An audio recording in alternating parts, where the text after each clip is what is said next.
నక్కా సూర్యచంద్రరావు గారితో శక్తిని సంధిస్తున్న ప్రత్యేక ఇంటర్వ్యూ. విజయనగరం ఓఎస్డీగా పార్వతీపురం ఓఎస్డీగా నన్ను బదిలీ చేయడం జరిగింది.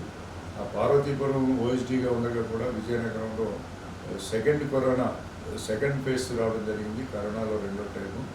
దాంట్లో కూడా చాలామంది ప్రాణాలు కోల్పోవడం జరిగింది. దాంట్లో మన పోలీస్ పరంగా యాజ్ ఏ అడిషనల్ ఎస్పీగా ఈవెన్ గిరిజన గ్రామాల్లో కూడా ఈ వ్యాధి సోకకుండా వాళ్ళు ఎటువంటి జాగ్రత్తలు తీసుకోవాలి, గిరిజనులకి ఎవ్వరికీ కూడా ఈ వ్యాధి సోకకుండా మేము పార్వతీపురం ఓఎస్డీగా చాలా పటిష్టమైనటువంటి చర్యలు తీసుకోవడం జరిగింది. అప్పట్లో మనకి రాజకుమారి ఐపీఎస్ మేడం గారు అక్కడ ఎస్పీగా ఉండటం, ఆమె ఇచ్చినటువంటి ప్రోద్బలం, అలాగే ఆమె ఇచ్చినటువంటి మనకి సపోర్ట్ వల్ల చాలా చక్కగా పనిచేయడం జరిగింది. పర్టికులర్గా ఓఎస్డీ విజయనగరం ఓఎస్డీ పార్వతీపురంగా నాకు సంతృప్తినిచ్చింది.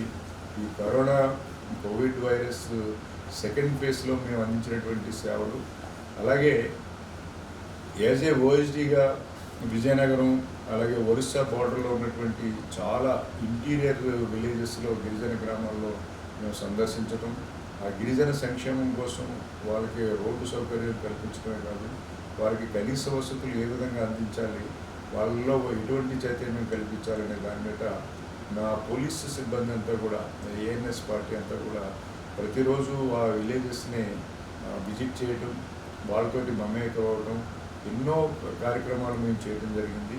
ఇదంతా కూడా మాకు అప్పుడు ఉన్నటువంటి ఎస్పీ రాజకుమారి ఐపీఎస్ మేడం గారు, అలాగే దీపికా పటేల్ ఐపీఎస్ మేడం గారు కూడా చాలా చక్కటి ప్రోత్సాహం ఇవ్వడం, వాళ్ళే స్వయంగా ఇంటీరియర్ గిరిజన గ్రామాల్లోకి వచ్చి గిరిజనులతోటి మమేకం అయ్యి అనేక అవగాహన కార్యక్రమాలు, సంక్షేమ కార్యక్రమాలు చేయడం జరిగింది.